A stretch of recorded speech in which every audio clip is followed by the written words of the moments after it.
Bill of exchange क्या होता है इसका ब्रीफ आइडिया जर्नल के चैप्टर में हुआ था एक बार। बिल रिसीवेबल बिल्स पेबल आया था, ब्रीफ में समझाया था क्या होता है। कैश बुक में भी आया था बिल ऑफ एक्सचेंज, बीआरएस में भी आया था, ट्रायल बैलेंस में भी था, फाइनल अकाउंट्स वाले चैप्टर में भी था। फिर वापस एक अलग से नया चैप्टर क्यों?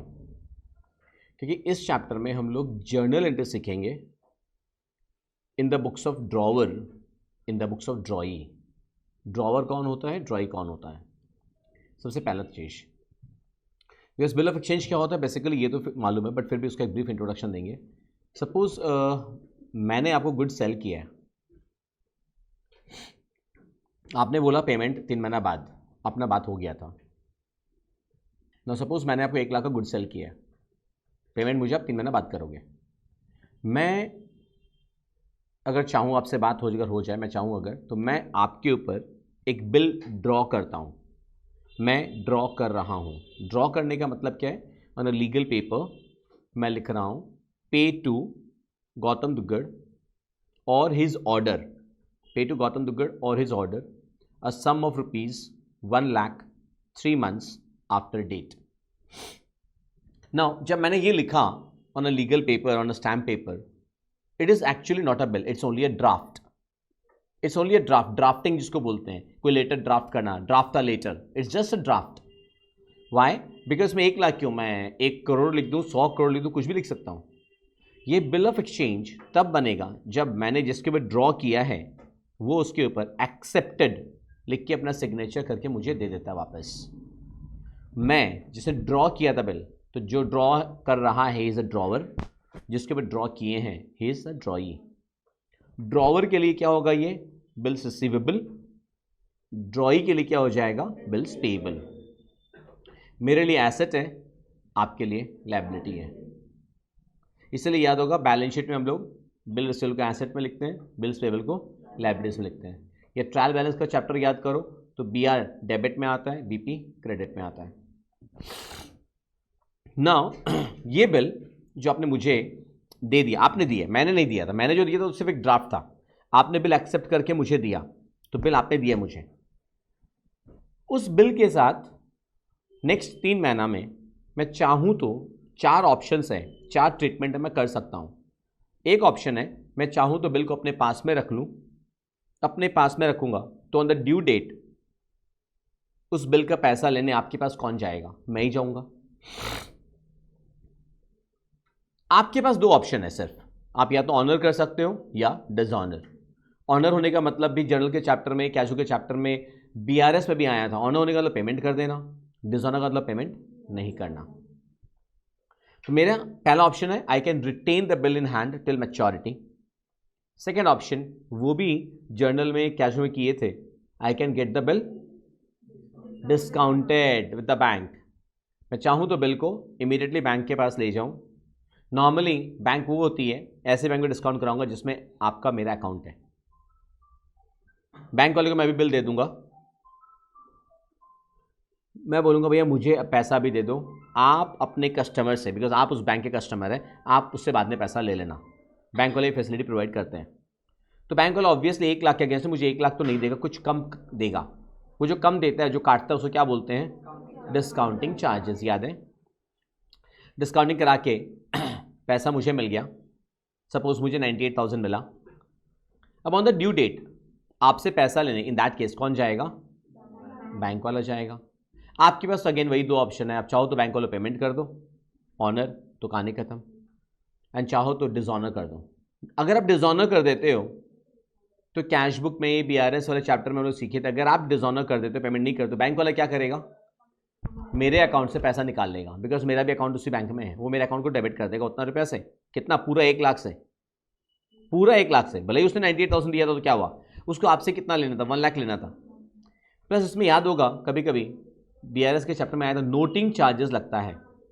बिल जब डिसऑनर हो जाता है ना, तो उस बिल के बेसिस पे अगर कोर्ट में केस करना है तो पहले उसको नोटिंग कराना ज़रूरी है।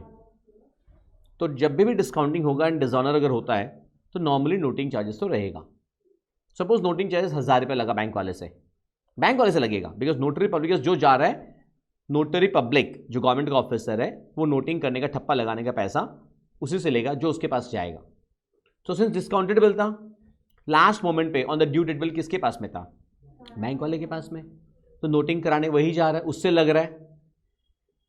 एक बार तो पेमेंट वो कर रहा है, लेकिन वो मेरे अकाउंट से निकाल लेगा पूरा। कितना? 1 लाख तो बिल का प्लस 1000 रुपया नोटिंग चार्ज, मेरे से कितना ले लेगा वो?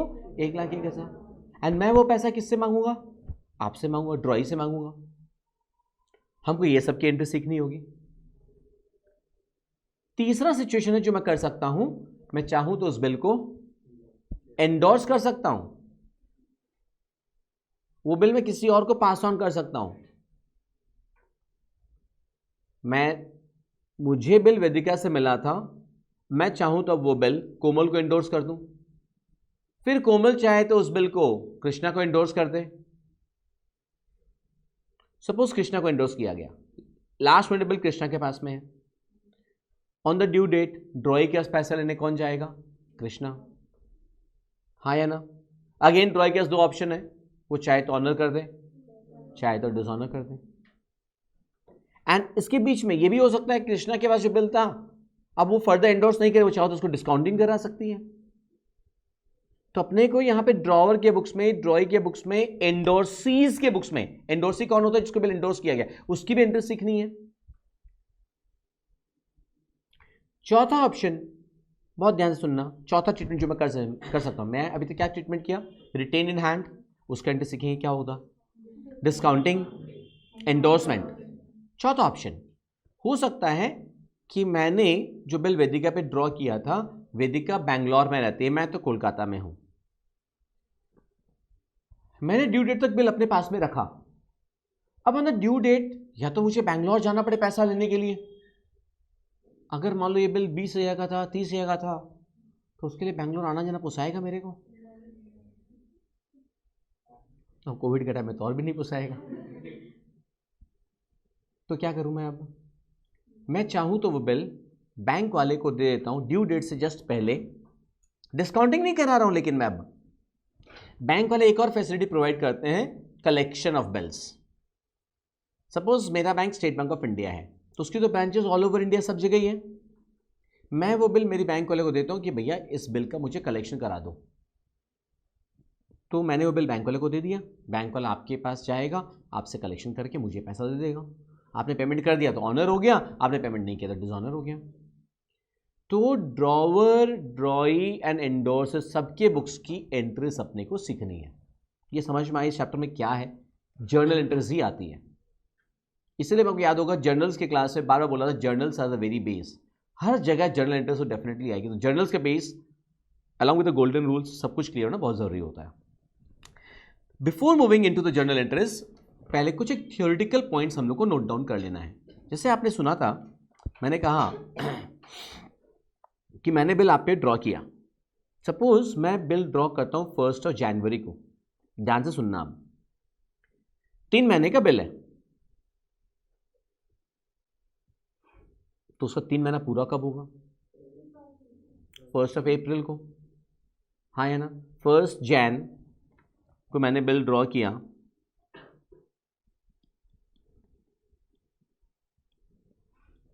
प्लस 3 महीना, बिकॉज ये तो डे है, ये मंथ है, ये ईयर है, 3 महीना ऐड किया तो कब हुआ? 1 अप्रैल। हाँ या ना? Bill of exchange, cheque, draft, promissory note, ये सब अगर आपने कॉमर्स या बिजनेस स्टडीज के पेपर में पढ़े हो, this are all called, anyone क्या बोला जाता है इनको? Negotiable instruments. They are all negotiable instruments and they are all governed by, मतलब एक लॉ है, नेगोशिएबल इंस्ट्रूमेंट्स एक्ट ऑफ 1881, अंग्रेजों के जमाने का बिल है, का एक्ट है ये। ड्रॉई को 3 दिन एक्स्ट्रा ग्रेस पीरियड दिया जाता है ऑनर करने का। तो 3 दिन एक्स्ट्रा ऐड करना है, क्या हो जाएगा? 3 दिन और एक्स्ट्रा ऐड, 4 अप्रैल। 3 दिन इसलिए नहीं कि 3 महीने का बिल था, 3 महीने का बिल हो या 1 महीने का बिल हो, 60 दिन का बिल हो, 50 दिन का बिल हो, 6 महीने का बिल हो, 3 दिन ही ग्रेस पीरियड मिलेगा। तो हमारा ड्यू डेट क्या हो जाएगा? 4 अप्रैल। तो हर बिल में 3 दिन डेज ऑफ ग्रेस एक्स्ट्रा मिलता है। तो ड्यू, बिकॉज जर्नल एंट्रीज है तो उसमें डेट कॉलम भी रहता है, हमको डेट भी ढंग से बैठा नहीं होगी, पहली बात। दूसरी बात, मैंने बिल ड्रॉ किया 1 जैन को आपके ऊपर में, आप बड़े नवाब साहब है, लाड साहब हैं आप, आपने बिल एक्सेप्ट किया 15 जनवरी को। अब लीगल पॉइंट यह आता है 3 महीने का पीरियड 1 जनवरी से काउंट होगा या 15 जनवरी से काउंट होगा, हाँ या ना, यह सवाल उठ जाता है। उसके लिए डिपेंड करता है, अभी जो मैंने कहा था ना बिल का एक लैंग्वेज क्या कहा था, पे to Gautam Duggad or his order a sum of rupees 1 lakh 3 months after date. वहां पे 2 चीजें होती है, आफ्टर डेट भी हो सकता है, आफ्टर साइट भी हो सकता है। तो 3 महीने का पीरियड कब से शुरू होगा डिपेंड करता है आफ्टर डेट बिल है या आफ्टर साइट बिल है। अगर आफ्टर डेट बिल होता है तो बिल का पीरियड 1 जनवरी से शुरू हो जाएगा, and after site, site SIGHT वाला साइट, आफ्टर साइट बिल अगर है तो 15 जनवरी से शुरू होगा। एंड हो सकता है मैंने जब लिखा, मैंने ये लिखा पे to Gautam Duggad or his order sum of rupees 1 lakh 3 months after 3 months, बस इतना ही लिखा, आफ्टर डेट या आफ्टर साइट लिखा ही नहीं। उसको हमेशा फिर आफ्टर साइट माना जाता है। इस तरह से कई सारे लीगल पॉइंट्स आएंगे जो हमको लिखना है, तो कॉपी में हेडिंग दे दो एक बार important points, and bullet points बना के लिखते रहोगे, बुलेट पॉइंट्स बना के लिखते रहोगे। Number 1,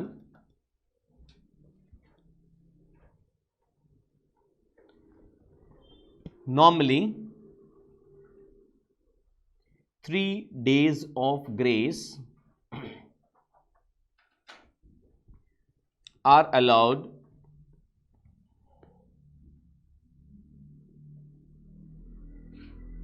in the case of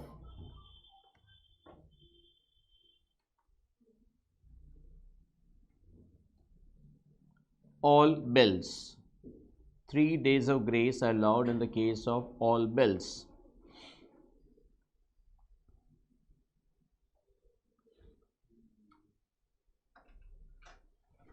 Clear?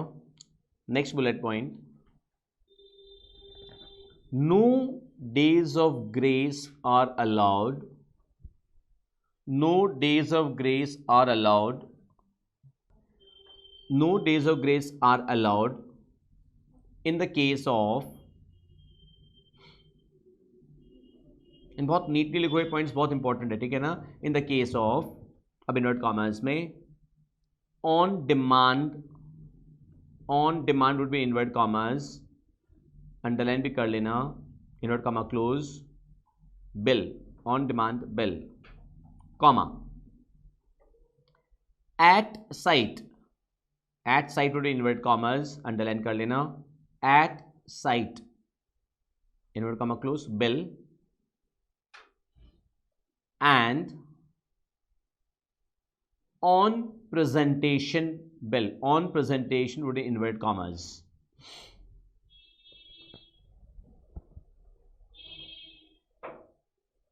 मतलब बिल वाली लैंग्वेज में अगर ये 3 वर्ड्स रहते हैं, क्या क्या, on demand, on site, at sight, या on presentation, on presentation, on demand या एट साइट, ऐसा। तो on demand bill, at sight bill, on presentation, ये 3 बिल्स अगर है, एट साइट को इन्वर्ट कॉमर्स में लिखोगे, ऑन डिमांड को इन्वर्ट कॉमर्स में, ऑन प्रेजेंटेशन को इन्वर्टेड कॉमर्स में, ये 3 तरह का बिल अगर है उसमें डेज ऑफ ग्रेस ऐड नहीं होता है।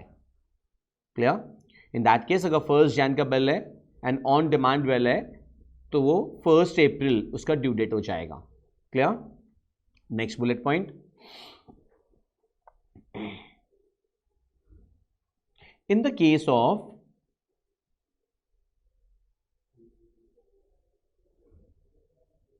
after date bill, after date invert commas में, underline, comma, the period of the bill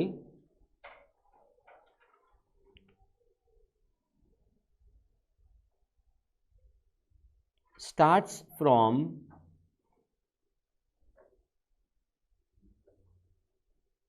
the date of drawing of the bell,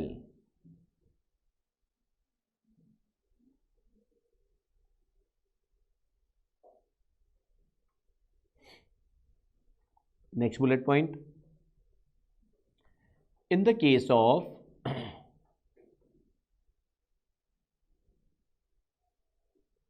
after sight bill, SIGHT, after sight bill, after sight between inverted commas, underline, comma, the period of the bill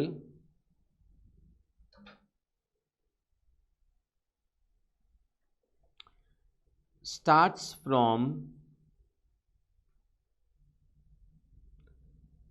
the date of acceptance of the bill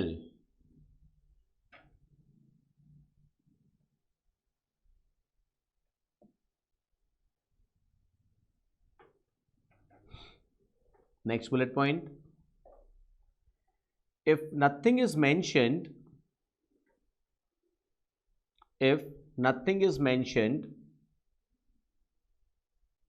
comma, a bill is always assumed to be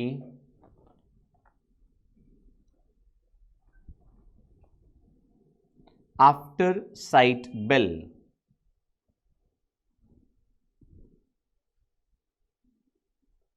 कोई दिक्कत समझ में आ रहा है? Next bullet point, in case, comma, the due date of a bill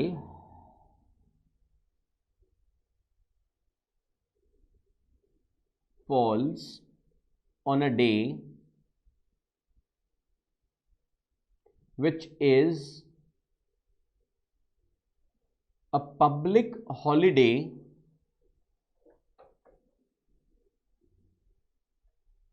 underline. Public holiday का मतलब क्या होता है? सरकारी छुट्टी जिस दिन रहती है, मतलब जिस दिन बैंक्स बंद रहती हैं. एक तो संडे होता है, तो संडे से आपको मतलब नहीं, बिकॉज कोई बिल का ड्यू डेट मान लो अगर 4 मई है 2021, तो वो कैलेंडर लेके बैठने की ज़रूरत नहीं है कि अच्छा 4 मई 2021 संडे था या नहीं था. लेकिन कुछ डेट्स ऐसी हैं जो हम लोग को मालूम है. 15 अगस्त इंडिपेंडेंस डे होता है इंडिया का, पता है ना, वो छुट्टी का दिन है, that is a public holiday. 26 जनवरी, अब वो क्या है? रिपब्लिक डे है. थैंक गॉड इतना याद है. वो पब्लिक हॉलिडे है. बापू का जन्मदिन, तुम्हारा मेरे नहीं, देश वाले बापू का, 2 अक्टूबर, वो छुट्टी का दिन है. ये ध्यान में रख. तो in case the due date of bill falls on a day which is a public holiday, comma, the due date will be the preceding business, just the preceding business day, preceding, PRECEDING, preceding business day, preceding business day. क्या मतलब? अगर कोई bill का due date public holiday में पड़ा, मतलब 15 अगस्त हो रहा है, तो फिर हमको क्या लेना पड़ेगा? 14 अगस्त, प्रीसीडिंग पहला. 26 जनवरी पड़ रहा है, 25 जनवरी याद से, नहीं तो पाकिस्तानी बोल दूंगा आप लोग को, फिर मैं आज के क्लास में प्रूफ हो जाएगा. नेक्स्ट, अब हम लोग बंगाल में रहते हैं, और अब तो उतना नहीं होता, पहले बहुत होता था. स्ट्राइक, छुट्टियां, अभी लॉकडाउन का ज़माना है, बराबर है. तो हो ही सकता है कोई बिल का ड्यू डेट, अच्छा उसके पहले ये पब्लिक हॉलिडे वाला केस क्या है कि अगर कोई बिल का ड्यू डेट पब्लिक हॉलिडे में पड़ रहा है तो एक दिन पहले. क्यों? कि तो पहले से मालूम है. जब मैंने बिल ड्रॉ किया था, सपोज मैंने बिल ड्रॉ किया था 12 मई को, 12 मई, 3 महीने का बिल है, तो 12 मई प्लस 3 महीना प्लस 3 दिन 15 अगस्त. तो ड्रॉई को तो पता था भैया छुट्टी का दिन है, 3 दिन एक्स्ट्रा मिल रहा है तेरे को, लेकिन तुमको पता है जिस दिन ड्यू डेट एक्चुअली में पड़ रहा है वो छुट्टी का दिन है, तो पैसा का जुगाड़ पहले से रखो. 14 अगस्त को ड्यू डेट हो जाएगा. फिर आप मत बोलना कि छुट्टी का दिन हम पेमेंट कैसे करें. अगर आप 14 अगस्त को पेमेंट नहीं कर सके, इसका मतलब बिल डिसऑनर हो गया. और डेट्स ध्यान रखना बहुत ज़रूरी है, बिकॉज ड्यू डेट अगर डिसऑनर हो जाता है, प्रैक्टिकल लाइफ में ड्रॉई का गुडविल के ऊपर बुरा असर पड़ता है. उसका क्रेडिबिलिटी मार्केट में खराब हो जाता है कि पार्टी तो गया, पेमेंट नहीं कर, डूब गया. लेकिन अब दूसरा बात है, कि कोई बिल का ड्यू डेट सपोज 15 जनवरी है, अब वो तो कोई छुट्टी का दिन नहीं है, लेकिन अचानक से उस दिन मान लो 14 अगस्त की रात को स्टेट का जो हेड होता है सीएम, मैं हमारे सीएम की बात नहीं कर रहा हूं, जिस स्टेट का भी है, नहीं सर मैं गंदी बातें नहीं कर सकता, अगर स्टेट का सीएम गवर्नर ऐसा कोई टपक जाता है, in that case next day becomes a holiday. यहां अचानक से कोई स्ट्राइक हो गया, बंद डिक्लेयर हो गया, अब उस दिन बंद है तो बंद है, तो इसको हम लोग बोलते हैं सडन हॉलीडे या इमरजेंसी हॉलीडे। अब सडन हॉलीडे 15 जनवरी हो जाएगा, किसको पता था, नहीं मालूम था, ट्रॉय को बेचारे को किसी को नहीं पता था अचानक से, तो फिर उसको एक दिन कम मिलना चाहिए, एक दिन बेसी मिलना चाहिए। Exactly that is the logic. तो पब्लिक हॉलीडे तो पहले से वेल नोन होता है, पब्लिक हॉलीडे केस में एक दिन कम मिलेगा बेटा, पहले से मालूम होता रहेगा, और अगर सडन हॉलीडे है तो एक दिन एक्स्ट्रा मिल जाएगा। समझ में आ रहा है? सो लिखो, in case the due date of a bill, in case the due date of a bill falls on a day, falls FALLS लिख रहे हैं ना, झूठ वाला false नहीं लिख रहे हैं ना, in case the due date of a bill falls on a day which is a sudden holiday, या ब्रैकेट में लिख लेना इमरजेंसी हॉलीडे, सडन हॉलीडे या emergency holiday, comma, the due date will be the next business day,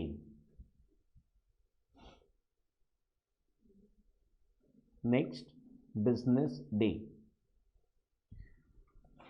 अभी नहीं, दोनों में business day word क्यों, इतना छोटा छोटा नेक्स्ट डे भी लिख सकते थे, नेक्स्ट बिजनेस डे क्यों? एग्जैक्टली अगर संडे वगैरह हुआ तो, जैसे मान लो इसके पहले वाले पॉइंट में प्रिसीडिंग बिजनेस डे था, 15 अगस्त मान लो मंडे है, तो 14 अगस्त संडे है, वो भी तो पब्लिक हॉलीडे है, तो उसके पहला दिन और पहले आ जाएगा, कौन सा? 13 तारीख। समझ में आ रहा है क्या बोल रहे हैं? क्लियर है पॉइंट? अब एक बात और लिखाएंगे, बट वो मैं कुछ इलस्ट्रेशन लिखाते वक्त लिखाऊंगा। अब आप लोग छोटा सा इलस्ट्रेशंस हम लोग लिखेंगे जिसमें सिर्फ ड्यू डेट का कैलकुलेशन होगा, कुछ एक कॉलम्स बनाना पहले देख लो, उसके बाद में।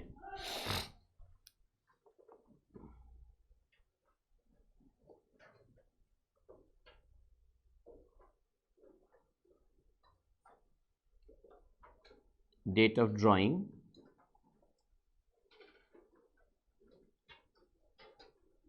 Date of acceptance,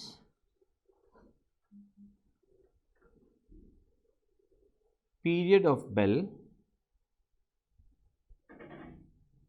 due date, बस ये 4 कॉलम्स बनाने हैं आपको, बनाइए।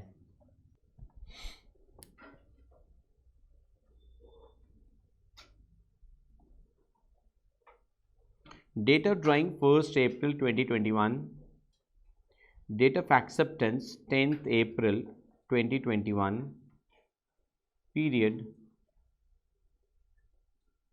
2 months after date. Due date आपको खुद को फाइंड आउट करनी है, पहले थ्योरी पढ़ने के बाद, थ्योरी 2-3 बार 4 बार पढ़ लेना, उसके बाद करोगे। मैं इलस्ट्रेशन लाइन से लिखा दे रहा हूं आपको मैं। 1 फरवरी 2021, समझ गया ना? ड्यू डेट आप लोग को कैलकुलेट करना, बट थ्योरी एक बार वापस से पढ़ लेना। डेट ऑफ एक्सेप्टेंस 5 फरवरी 2021, 3 months after sight।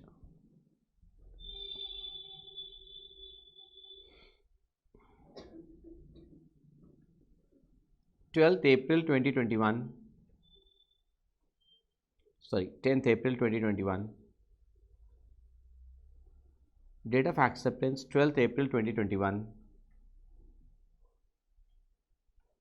4 months, और कुछ नहीं लिखा हुआ है।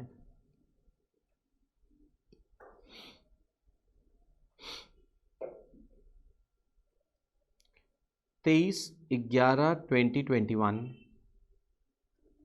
23/11/2021,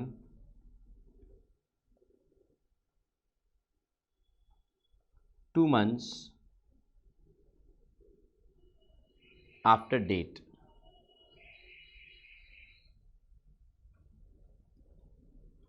First Jan 2021, 1st Jan 2021,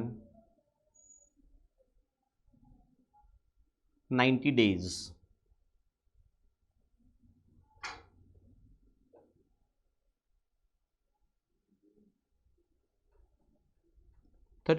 October 2021, 31st October 2021,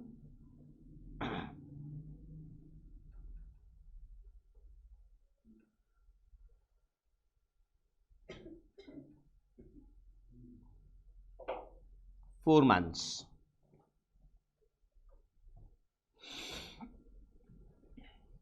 Start calculating the due dates.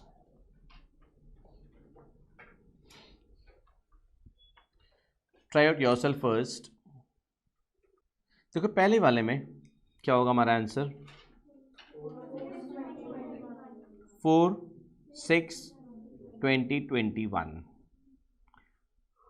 Logic is very simple, क्योंकि 1 अप्रैल 21 था, 2 महीना और 3 दिन, 4/6/21. हाँ या ना, कि आफ्टर डेट था तो इस डेट से कोई मतलब नहीं है अपने को. सेकेंड वाले का 8/5/21, क्योंकि इस बार हमको इस डेट से कोई मतलब नहीं है, क्योंकि आफ्टर साइडेबल है. तो 5 फरवरी 3 महीना 3 दिन, तो 8/5/21. हाँ या ना. नेक्स्ट वाले का 14/8/21. कोई 15/8 वाला है कोई पाकिस्तानी? है, एक पाकिस्तानी मिल गया हमको काला कोट में. मैडम जी इंडिया का तो इंडिपेंडेंस डे है, छुट्टी का दिन है. इसको गजनी की भाषा में क्या कहते हैं? Short term memory loss, STML. Long term तो भाई कितने सालों से इंडिया में रह करके 15 अगस्त का छुट्टी तो चाहिए होता है हर टाइम, कि नहीं उस दिन क्लास थोड़ी होगा, पढ़ाई के टाइम पे याद नहीं रहता है. पाकिस्तानी कहीं क्या, क्योंकि 12/4/21, क्योंकि आफ्टर डेट आफ्टर सेट कुछ नहीं लिखा हुआ है, तो after the date of acceptance से शुरू होगा वो. 4 महीना और 3 दिन, तो 15/8/2021 होता है. 15/8 पब्लिक हॉलीडे, एक दिन पहले हो जाएगा. नेक्स्ट वाले का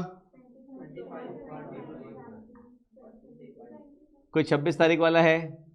एक जन तो होगा, आप कोई पाकिस्तान का टैग नहीं लगाना चाहता, कोई तो होगा भीड़ में. 26 तारीख वाला कोई नहीं बोलना चाहता है, कोई बात नहीं, इस बार बच गए.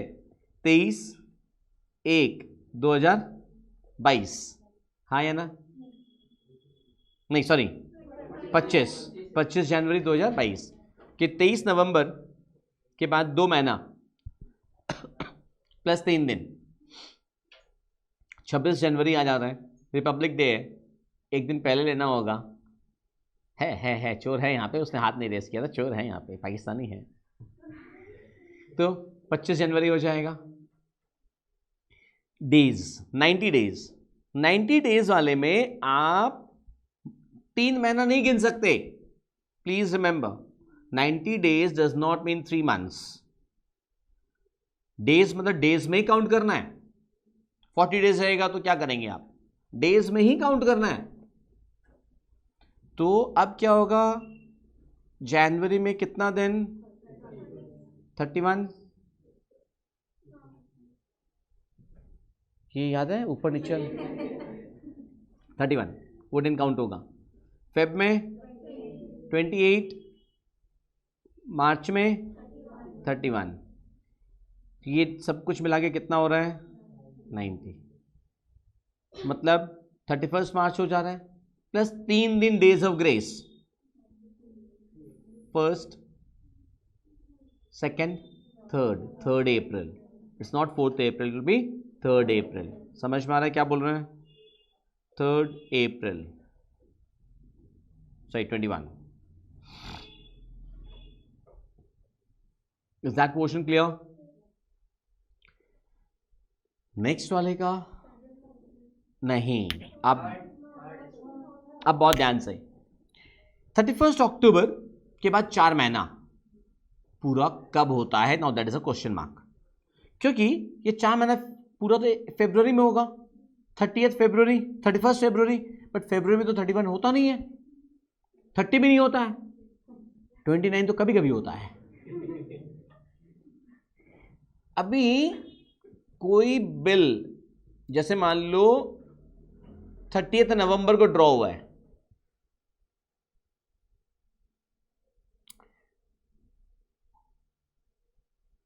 या 31 अगस्त को ड्रॉ हुआ है, 31 अगस्त को ड्रॉ ले लेते हैं और 3 महीने का बिल है, तो उसका 3 महीना पूरा कब होता है? 31 नवंबर। नवंबर में 31 होता ही नहीं है, क्या होता है? 30 लास्ट है, तो 30 ले लिया जाएगा लास्ट डेट, उसके 3 दिन और एक्स्ट्रा ऐड करना है। ट्राई टू अंडरस्टैंड क्या बोल रहा हूं। 31 अक्टूबर का बिल है, इसका 4 महीना तो 31 फरवरी को होगा, जो कि इस जन्म में तो मिलने से आपने को, तो हमको लास्ट डेट ऑफ फरवरी कौन सा है? 28 फरवरी को 4 महीना पूरा कंप्लीट, दैट्स इट। मंथ्स में अगर है तो, डेज में होता तो बात अलग था, डेज काउंट करते हैं, बट मंथ्स में अगर है डेट टू डेट काउंट करना है, तो 31 October plus 4 months is 31 February, not possible. फरवरी का लास्ट डे 28 है, because 22 is not a leap year, 2022 is not a leap year, मालूम है? लीप ईयर तो 2020 था, फिर 2024। लीप ईयर कैसे होता है? डिवाइड बाई 4 अगर होता है होल नंबर में, इतना तो याद होगा। लीप ईयर कौन सा होता है?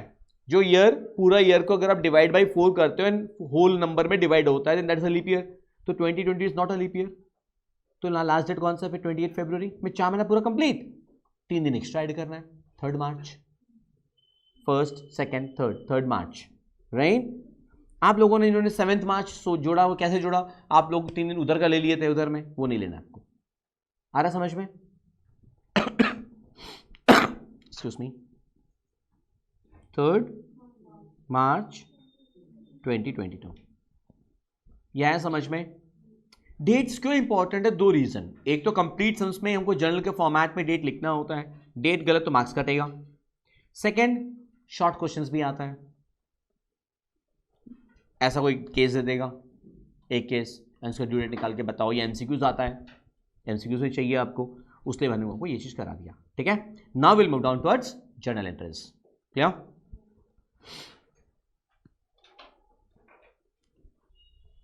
नाउ जर्नल एंट्रीज हम लोग कैसे करेंगे? जर्नल एंट्रीज जब हम लोग सम सॉल्व करेंगे ना, तब तो क्या होगा, in the books of A का एंट्रीज अलग से, in the books of B का एंट्रीज अलग से, जैसे होता है। बट अभी हम लोग सीखने की जो एंट्रीज हम जब आपको सिखाएंगे, मतलब बेसिकली पूरा एंट्रीज डिक्टेट कर रहा हूं, तो हम लोग क्या करेंगे ना, एक सिचुएशन है जब बिल ड्रॉ हो रहा है, तो उसके ड्रॉ के बुक्स में क्या होगा, ड्रॉ की बुक्स में क्या, पास पास में करेंगे। अभी मैं जो लिखा रहा हूँ उसमें फॉर्मेट नहीं चाहिए मेरे को, अभी खाली हम एक एक हेडिंग एंड उसमें एंट्रीज कैसे होगी हम लोग पास पास में करेंगे। लेकिन सम सॉल्व करते पास पास में मत कर देना, पूरा काट के रिड्यू दे दूंगा। सम सॉल्व करते हैं मैं in the books of drawer अलग, in the books of drawee अलग, जैसे फॉर्मेट वाइज करते हैं अपने, ठीक है ना? सो कॉपी को बीच में से डिवाइड कर लो, पेज को, हाफ ऑफ द पेज में in the right side will have in the books of drawer, in the left hand side, in the right hand side in the books of ड्रॉई, ठीक है? But again repeat करो, sum solve करते हैं ऐसे solve नहीं करेंगे, पास पास में नहीं करेंगे, वो तो पूरा फॉर्मेट ड्रॉ करना पड़ता है, फॉर्मेट ड्रॉ नहीं करना है। समझ में आ रहा है क्या बोल रहा हूं मैं?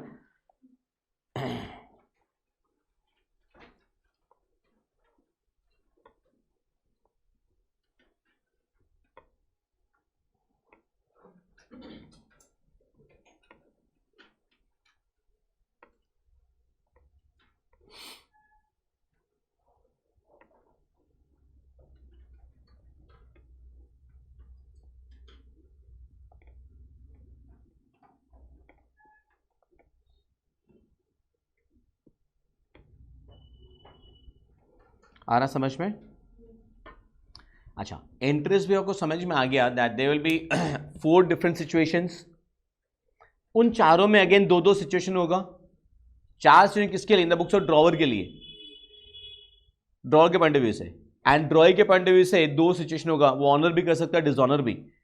हम लोग हर एक एक सिचुएशन का एंट्रीज लिखेंगे एंड उसके भी इलस्ट्रेशंस करेंगे। तो ये जो एंट्रीज वाला जो पेज है ना, इसमें आप 4 पेज छोड़ देना। अभी हम लोग एक एक एंट्रीज 3 पेज में हो जाएगा, 3 पेज छोड़ देना। अभी हम लोग एक एक एंट्रीज लिखेंगे, एक एक सिचुएशन कंप्लीट करेंगे एंड फिर उसके इलस्ट्रेशन। तो इलस्ट्रेशन जब करेंगे मतलब हमको यहाँ पे एंट्रीज के लिए 3 पेज चाहिए अप्रॉक्स, बाकी साइज पे डिपेंड करता है, हैंड राइटिंग के साइज पे।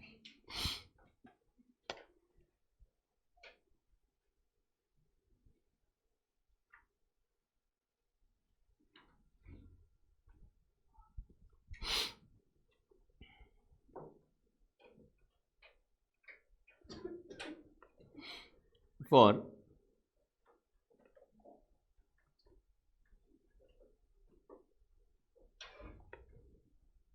acceptance of bill by drawee, या rather for receiving a bill from the drawee, drawee से बिल मिलने का एंट्री, उसको बोलते हैं एक्सेप्टेंस ऑफ बिल बाय ड्रॉई। तो ड्रॉवर के बुक्स में यार, ये तो जर्नल के चैप्टर से जानते हो, ड्रॉवर को जब बिल मिलता है किसी से, आपको अगर बिल मिला तो क्या एंटर पास होता है? Bill receivable account debit to, जिससे मिलता है, तो यहाँ किससे मिला? हमको ड्रॉई से मिला है, तो bill receivable account debit to drawee account. And drawee के बुक्स में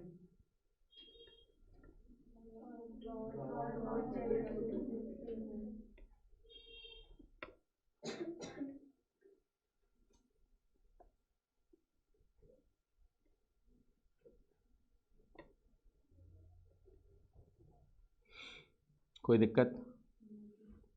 डेट कॉलम में डेट रहेगा ही। कौन सा डेट? जो बिल का डेट होना चाहिए। बिल का डेट कौन सा होना चाहिए हम लोग समझ ही गए। डेट ऑफ ड्राइंग भी हो सकता है, डेट ऑफ एक्सेप्टेंस भी हो सकता है, डिपेंड करता है। Next,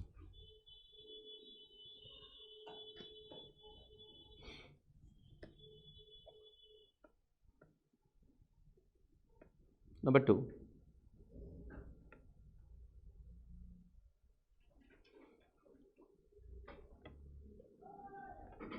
for retaining the bill in hand till maturity,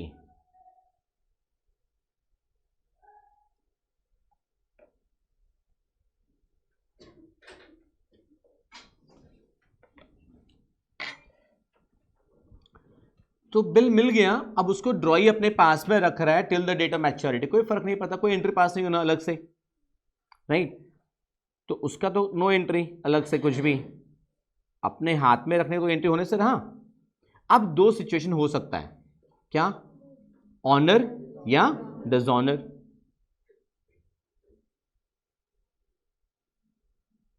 to A, if this bill is honored।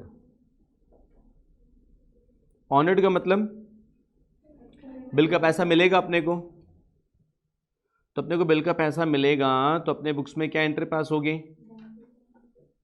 Very good, yes, बोलो बोलो। Bank account debit to bill receivable account, bank account debit to bills receivable account.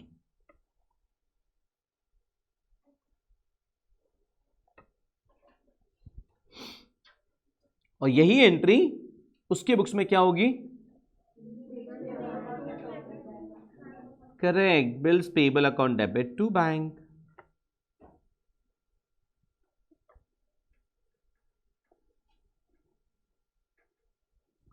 समझ में आ रहा है?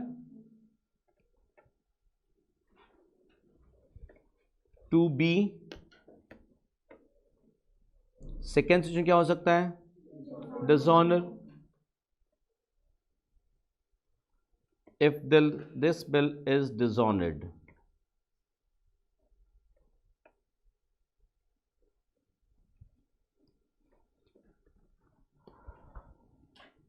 Dishonour अगर हो जाएगा तो बहुत सिंपल, अभी तक सोचिए, बिल मिलने का एक एंट्री पास हुआ था, BR account debit to drawee, पहला एंट्री हाँ या ना, उस और तो कोई एंट्री पास हुआ ही नहीं है, तो डिसऑनर हो जाएगा। तो एग्जैक्टली एंट्री रिवर्स हो जाएगी, draw account debit to bill receivable. लेकिन आराम से हो सकता है ड्रॉवर को ड्रॉई पे भरोसा नहीं कि पैसा दे देगा, क्या केस करने की नौबत आ सकती है, तो हो सकता है वो नोटिंग कराए। नोटिंग कराएगा, नोटराइज कराएगा, नोटरी कराएगा, तो नोटरी कराने कौन जाएगा? ड्रॉवर खुद जाएगा। नोटरी पब्लिक दक्षिणा लेगा, कैश जाएगा, किसके पास से जा रहा है? ड्रॉवर के पास से। कैश जाता है तो golden rule, debit what comes in, credit what goes out, cash credit होगा, टू कैश भी होगा। फिर हमारी एंट्री क्या है? Drawee account debit. आपने क्या बोला? Dishonour get drawee account debit to BR, to cash. ये पैसा हमको ड्रॉई से लेना है, बिल का पैसा भी हम लेंगे उससे, नोटिंग चार्ज का पैसा लेंगे, बोले बेटे तेरा गलती के चलते पैसा लगा तू दे, ये भी नहीं छोड़ेंगे। हाँ है ना? इसका मतलब क्या है? नोटिंग चार्जेस अकाउंट बोल के हम हमारे बुक्स में डेबिट नहीं कर रहे हैं। क्यों नहीं कर रहे हैं? कि नोटिंग चार्ज बोल के अगर मैं मेरे बुक्स में, डॉलर के बुक्स में डेबिट होगा तो नोटिंग चार्जेस तो नॉमिनल अकाउंट है, एक्सपेंस, तो डॉलर के लिए एक्सपेंस हो गया। डॉलर के तो खर्चा है ही नहीं, वो डॉलर तो एक बार पे कर रहा है। किसके बिहाफ में काइंड ऑफ पे कर रहा है? किसका गलती के चलते पे हो रहा है? ड्रॉई के चलते। तो खर्चा ड्रॉवर का है ही नहीं। अल्टीमेटली नोटिंग चार्ज का बर्डन कौन बियर करेगा? ड्रॉई। मतलब एक्सपेंस किसके लिए होगा? ड्रॉई। मतलब noting charges account debit as per the golden rule, debit किसके बुक्स में होगा? ड्रॉई के बुक्स में होगा। कभी भी ड्रॉवर के बुक्स में नोटिंग चार्जेस डेबिट नहीं हो सकता है, राइट? सो एंट्री क्या होगी हमारी? वापस बोलिए। Drawee account debit to bill receivable account to cash account. To cash account के पास में अपने समझने के लिए लिख लीजिएगा फॉर नोटिंग चार्जेस। कभी भी गलती से भी टू नोटिंग चार्जेस मत लिख देना। नोटिंग चार्जेस का क्रेडिट में लिख रहे हो मतलब वो तो इनकम हो गया। फिर नॉमिनल अकाउंट को क्रेडिट कर रहे हो तो इनकम हो गया ना, वो तो हो ही नहीं सकता कभी भी। क्या लिखना है? To cash. यही एंट्री ड्रॉवर के बुक्स में क्या होगी? Bills payable account debit. Correct, very good. Bills payable account debit, noting charges account debit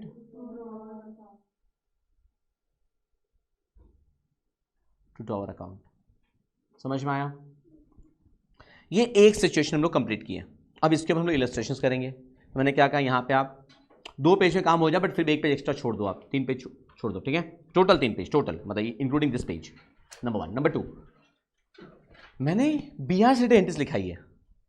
B R draw क्यों कर रहा है ड्रॉवर ड्रॉई के ऊपर में? क्योंकि उसने गुड सेल किया था। तो गुड सेल करने से रिलेटेड भी एंट्रीज आ ही सकती है, परचेज सेल का एंट्रीज आ ही सकता है। परचेज सेल का एंट्री आएगा तो ट्रेड डिस्काउंट भी आ सकता है, कैश डिस्काउंट भी आ सकता है, जीएसटी भी आ सकता है। बोलो सर वो तो सिखाया नहीं, सब बताया हुआ है जनरल के चैप्टर में। ट्रेड डिस्काउंट, कैश डिस्काउंट, कुछ भी हो सकता है। क्लियर? वो सब एंट्रीज तो हो ही सकती है, वो सब एंट्रीज भी करनी पड़ सकती है अपने को, ठीक है ना? So will start the illustrations. So first illustration, illustration 1, right? लिखो, on 1st Jan 2022, Mr. A sold goods to Mr. B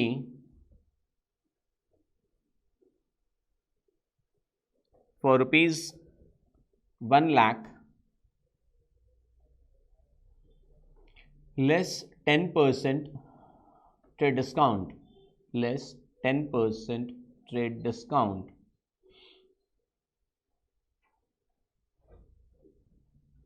Full stop. Mr. B immediately paid rupees 40,000 by check and accepted a bill for the balance amount payable after 3 months. Full stop.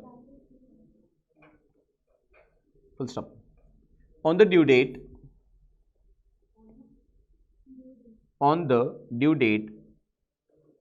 the bill was duly, D-U-L-Y, the bill was duly honored by B. Bag of change. Generalize in the books of both the parties.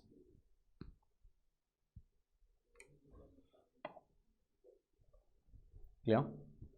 So ए और B दोनों के books का journal का format draw करोगे. समझ में आ रहा है? बहुत ज़्यादा एंट्रीज होगी नहीं. एक सेल करने का एंट्री होगा, एक चेक और बीआर मिलेगा, कंपाउंड एंट्री पास हो जाएगा, और एक बिल ऑन होने का एंट्री. 3 एंट्रीज पास होगा. नरेशंस थोड़ा सा हाफ ऑफ पेज में काम हो जाएगा. मे बी देख लो अपने हैंडराइटिंग के हिसाब से. तो 3 एंट्रीज मैक्सिमम होनी है. उस हिसाब से फॉर्मेट ड्रॉ करो फटाफट. In the books of A पहले, फिर in the books of B. पास में नहीं होगा, ऊपर नीचे. Now in the books of A सबसे पहला एंट्री हमारा कब पास होगा? डेट बताओ. 1 Jan 2022, राइट. क्या एंट्री पास होगा? B account debit to sales. Amount कितना होगा? 90,000. वाई 90,000? 10% ट्रेड डिस्काउंट है. ट्रेड डिस्काउंट तो बुक्स में रिकॉर्ड करते नहीं अपने, हाँ या ना? So B account debit to sales 90,000 everyone. That's clear. अब यही entry in the books of B क्या होगी? Date 1 Jan, right. Purchase account debit to A account. Amount 90,000 और जस्ट ब्रैकेट देके छोड़ दो, मतलब नरेशन होता ही है ताकि याद रहे. हाँ नरेशन तो होगा. फिर पूछना मसलन नरेशन भी होता है क्या? ऑब्वियसली होगा. Being goods purchase from A less 10% trade discount. उसमें being goods sold to B being less 10% trade discount. Narration में मैं टाइम वेस्ट नहीं कर रहा हूँ. ठीक है. Next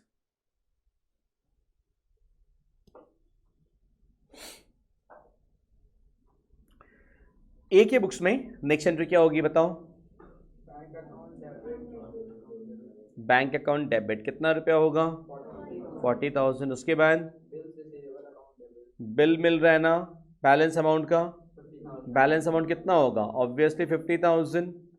bills receivable account debit 50,000 to B account. कितना रुपया? 90,000. And the books of B क्या होगा? अच्छा सेम डेट होगा. डेट कॉलम में ditto mark. Same date. B के बुक्स में क्या होगा? A account debit to bank to bills payable. समझ में आ रहा है?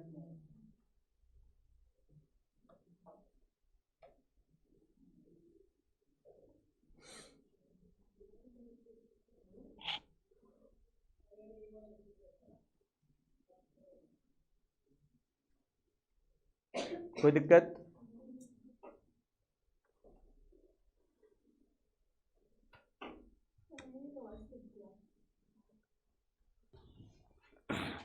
अब नेक्स्ट एंट्री कब?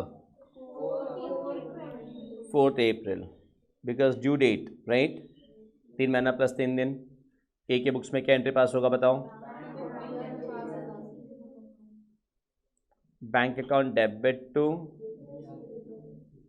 Bills receivable 50,000.